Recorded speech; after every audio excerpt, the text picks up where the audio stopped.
Very chill Valorant news video today. Some of the upcoming changes coming as soon as next week, and others are still sort of in speculation on when is coming. There's a lot of stuff planned, it seems like, for end of year, early next year, and it's more than I sort of expected, especially for the end of year. Riot usually takes a step back when it comes to the end of year, which of course is a little bit unfortunate. The holidays are around the corner, and regardless of what people celebrate, a lot of people do get some time off, which allows some, some gaming time, playing with friends and family. So it would be pretty cool if they sort of double down more on holidays and, cool themed skins and in-game events, as well as custom games or, stuff of that sort. But that's not the topic of today's video. I won't dive into what Riot doesn't do. Instead, we're going to dive into what's coming, and some stuff are pretty interesting, I'm not gonna lie. So the first thing I personally didn't cover, it's a little bit of old news now, approaching a week, is the gifting system. Also quickly, I'm really sorry about the background gameplay. Both games were complete terrible. I tried to play a few. I just didn't feel like playing Valorant, but I needed background footage. I've been kind of bored with the game, so you'll see me randomly holding down my shoot button, spraying and praying, doing a lot of stupid stuff, just because I was bored and I was just trying to have fun, just to make that clear. But anyways, gifting system. Originally, Riot did mention the gifting all the way back, I believe, in 2020. Right around the holiday season, saying soon TM. Fast forward 3 to 4 years later, and they are finally bringing it in. Now, there is still no confirmed date.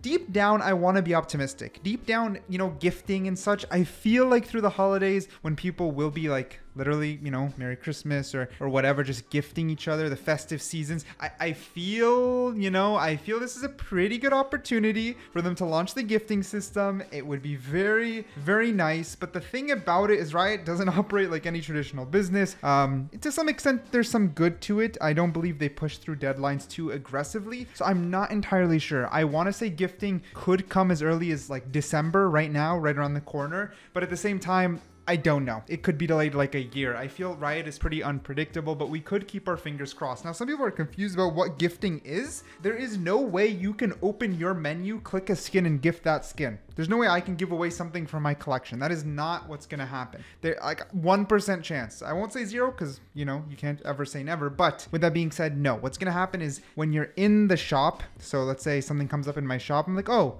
I know so-and-so has been waiting for this. I will click it. I will click this next to buy. There's probably, or maybe you click buy, then there'll be a little checkbox. This is a gift. When you click that checkbox, you probably choose from your friends list and it gets sent over to them. Now, this is interesting because you already know what's going to happen. The reason gifting has even been delayed this much is so that people can't game the system. And let me explain what that means. What this means is I will make like 7 alt accounts and then check the shop daily on 7 alt accounts until I get the skin I want. That's gaming the system. And instead of having 4 skins that cycle every day, I will have whatever, 4 times 7, 4 times 5, how many counts I'm willing to have or make. That's what will happen.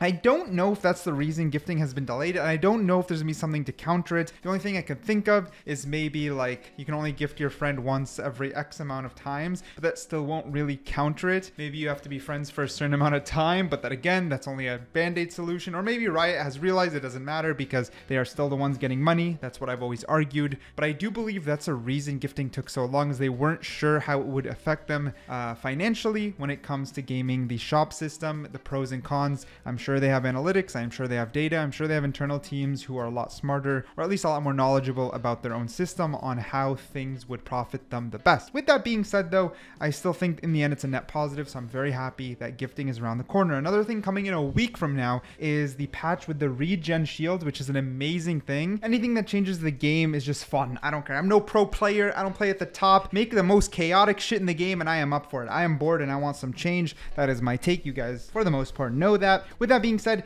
regen shield, a lot of discussion now finally, and even then still I feel it mainly revolved around the video I made, and I think a lot of people misunderstood what was going on based off the trailer, but that's on Riot. It's how they released it. Keep in mind the regen shield is most likely, it's consensus that it'll be a third buying option. You will get 25 upfront shield and 50 in storage. When you take damage after a certain amount of time, the storage will go up to 25. You still will only have a max of 125 at the most. You can still get head tapped by a phantom, vandal, whatever whatever operator will still one shot to the body, just to make that clear. But I have a whole dedicated video you can watch in case you want all the speculation, all the details, etc. I cannot wait. It will shake up Valorant. That is amazing. Comes with the Phoenix update. And as far as I understand, Phoenix is not the only one getting changes. Now, there's nothing to confirm this, but it is possible we will see a Neon nerf, if not with that. Well, a Neon nerf is coming. Sorry, it's not that it's possible. A Neon nerf is coming, period. And I just confirmed, sorry, it's actually going to come 9.11, so the patch after the regen shield, not the same patch. However, Neon nerfs are coming. Neon has been very potent. It's not very healthy for Valorant. The slide 100% accuracy. I don't know what they're going to nerf because they still want to make her mobile.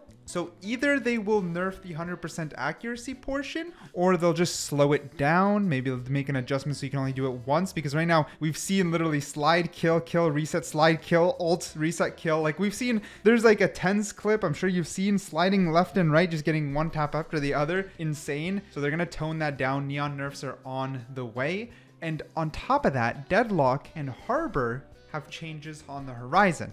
Now, I'm going to go ahead and say they have buffs on the horizon because they sure as hell are not going to nerf Deadlock and Harbor. That's just not going to happen. So I think we can say Harbor and Deadlock buffs are on the way. Part of me is thinking maybe next week we're going to see regen shield as well as Phoenix changes, and then subsequent patch or the patch after that we will see, so that'd be like late December, we will see maybe Harbor, Neon, and Deadlock changes. That could be interesting. Either way though, that kind of shakes up Valorant a lot for the end of 2024, which is really exciting. I think that's awesome. I'm not upset at all about that. Now it does beg the question, what are they gonna buff on Deadlock and Harbor? There's a lot of speculation. People want Harbor's Cove to just straight up be stronger. Right now it's his golden goose egg, and if we do see Harbor, it's usually in pro play with executions based around his Cove. But obviously for just the average player, it's still overall pretty difficult to use. When I think of buffing Harbor, I do think overall buffing two things. I think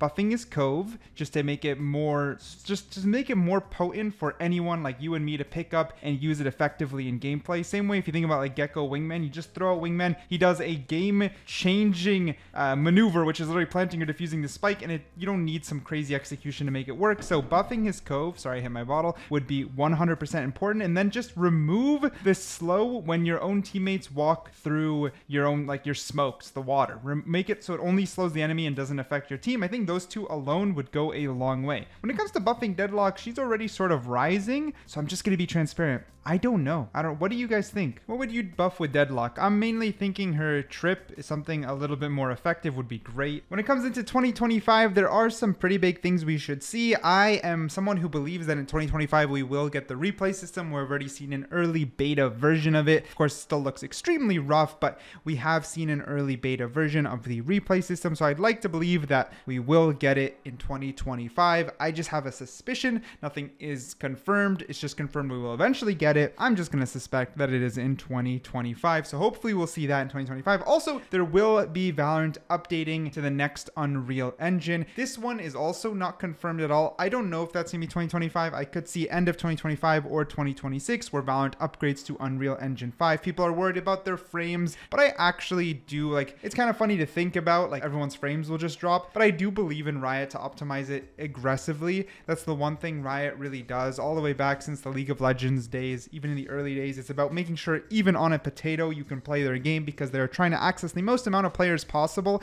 and it is an esport first title. So while I understand why people are worried, try not to be super worried. I think they'll do pretty good. We don't know if the graphics will get overhauled at all. I could see it, but at the same time, I think for the most part, we're going to still have the same Valorant we have today. With that being said, they did mention new playable experiences. Unreal Engine 5 will allow them to sort of build from the ground up in a way that will hopefully allow some more flexibility. Keep in mind, like the replay system, Valorant wasn't built with the replay system in mind, which is crazy, but it is a fact. That's what Riot said. And I'm hoping when they rebuild with Unreal Engine 5 that they will make it a little bit more modular, allowing for the new playable experiences that they mentioned. That could be a lot more flexibility with custom games, maybe full things that we have a lot more custom control, like maybe like the Overwatch Workshop or Counter-Strike and the custom games. That would be amazing. Or maybe even little story bits or events, you know, when the new story sort of drops, you know, like lore cinematics drop. Maybe they could do little playable events that are PvE. That would be amazing. Stuff that bring the community together. That's what I'm hoping when they say new playable experiences. I mean, they are new, so they can't be anything repeated. So fingers crossed when it comes to that. So a lot is on the horizon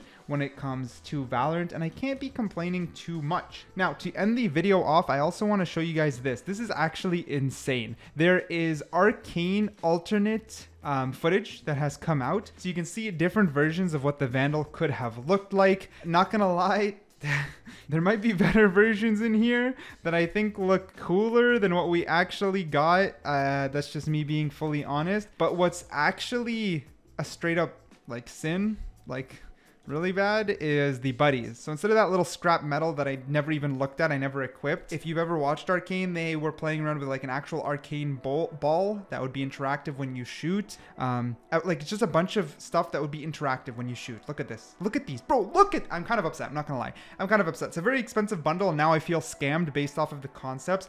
But in the end, we all bought it. So now it's an indication to Riot that we can do the bare minimum, or they can do the bare minimum, and we'll still give them money. So kind of a yikes, I can't lie. It did make me a little bit upset. There's also alternates to the finishers. All of these look pretty cool, but I'm happy with the current finisher, so I'm not super upset. The rest look a little bit more generic in the sense of just about a bunch of lightning and effects. The current one fits Jinx herself very, very well, and the explosion looks too much like a result. So I'm happy with the finisher. Wish we got a better buddy, and some of the Vandals look a little bit better, so kind of ending the video on a poor note, but it's okay. It is what it is. It was a little bit of a news roundup, everything that I don't cover, a ton of little individual things that only make like 30-second video or a YouTube short, put into a discussion for me to yap a little bit about. I don't know if this video will do well, or if you guys actually enjoy these news roundups and just general Valorant discussion videos. Based off performance and feedback, I will adjust. But yeah, thanks for watching. See ya.